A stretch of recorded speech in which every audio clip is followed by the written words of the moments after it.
संगठन सरकार से बड़ा होता है, यह वाक्य तब बोला गया था जब लोकसभा चुनाव 2024 के नतीजों ने भारतीय जनता पार्टी को उत्तर प्रदेश में चौंकाने वाला झटका दिया था। और यह वाक्य किसी और ने नहीं, खुद केशव प्रसाद मौर्य ने कहा था, जो उस समय सरकार में उप मुख्यमंत्री तो थे, लेकिन शक्ति संतुलन की लड़ाई में लगातार पीछे ढकेले जा रहे थे। अब जबकि केशव प्रसाद मौर्य एक बार फिर से उत्तर प्रदेश भाजपा के प्रदेश अध्यक्ष की कुर्सी पर लौट रहे हैं, यह कथन केवल बयान नहीं बल्कि अब राजनीतिक चुनौती का ऐलान बन चुका है। क्योंकि केशव की वापसी सिर्फ नियुक्ति नहीं है, एक संदेश भी है। केशव मौर्य भाजपा के लिए सिर्फ एक ओबीसी चेहरा नहीं है, वो उस सामाजिक प्रयोग का हिस्सा है जिसके जरिए भाजपा ने पिछड़ों को अपने पाले में किया और सत्ता तक पहुंच बनाई।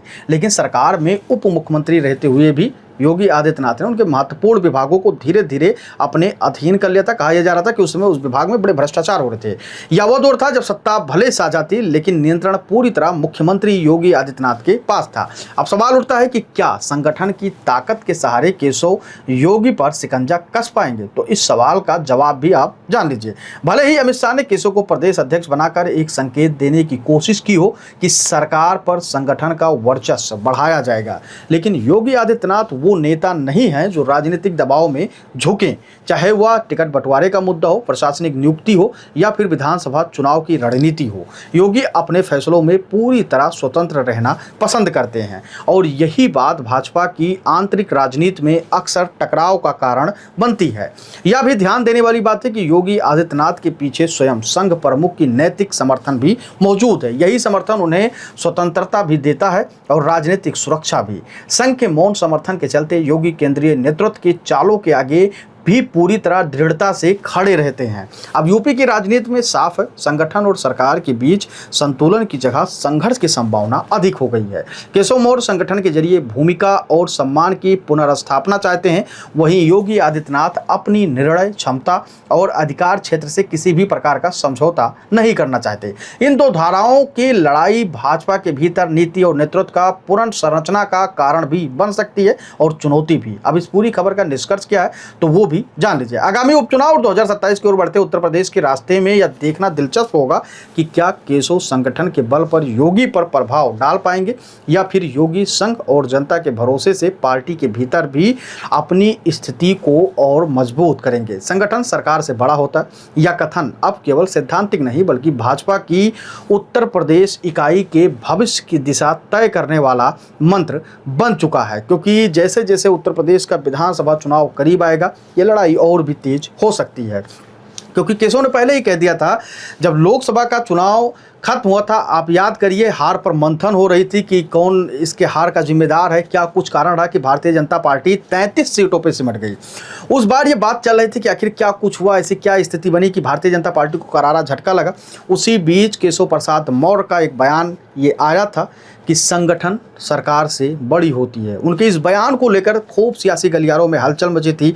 कई तरीके की अपवाद, कई तरीके की बातें सोशल मीडिया से लेकर न्यूज़ चैनलों पर दौड़ने लगी थी। कहा यह जा रहा था कि केशव प्रसाद मौर्य की ये बातें योगी आदित्यनाथ के ऊपर थी या उनको ऊपर वो निशाना साधे थे।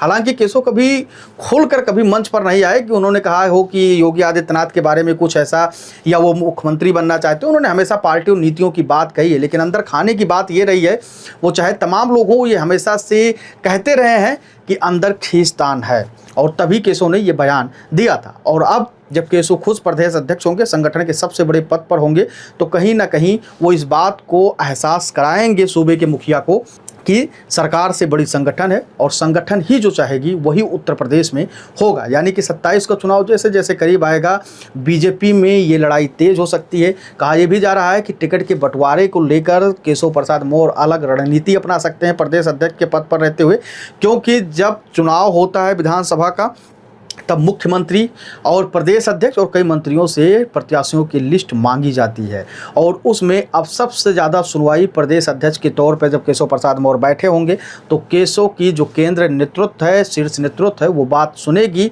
और प्रत्याशियों के नाम पर मोहर लगाएगी। तो इससे एक बात साफ हो जाएगा, संगठन में केशव प्रदेश अध्यक्ष बनकर अपनी पकड़ को मजबूत कर सकते हैं और कहीं ना कहीं योगी आदित्यनाथ के लिए झटका भी साबित हो सकता है। लेकिन योगी आदित्यनाथ वो नेता हैं जो स्टार प्रचारक के तो रूप में हर स्टेट में बुलाए जाते हैं, हर जगह वो जाते हैं, अपनी बात रखते हैं। उनका प्रभाव ऐसा हो गया है कि पूरे देश में लोग उनको जानते हैं, समझते हैं और सोचते हैं कि योगी आदित्यनाथ ही प्रधानमंत्री नरेंद्र मोदी के विकल्प के तौर पर सबसे अच्छे नेता हैं। लेकिन शाह भी पीछे नहीं है। शाह भी लगातार ये दावा करते रहे कि प्रधानमंत्री नरेंद्र मोदी के बाद शाह की बारी है। अब देखने वाली बात ये होगी कि क्या कुछ स्थिति बनती है। खैर, आप अपनी राय हमको कमेंट सेक्शन में दीजिएगा और बताइएगा कि प्रदेश अध्यक्ष बनते ही केशव प्रसाद मौर्य सबसे पहले किस पर शिकंजा कसने वाले हैं। धन्यवाद।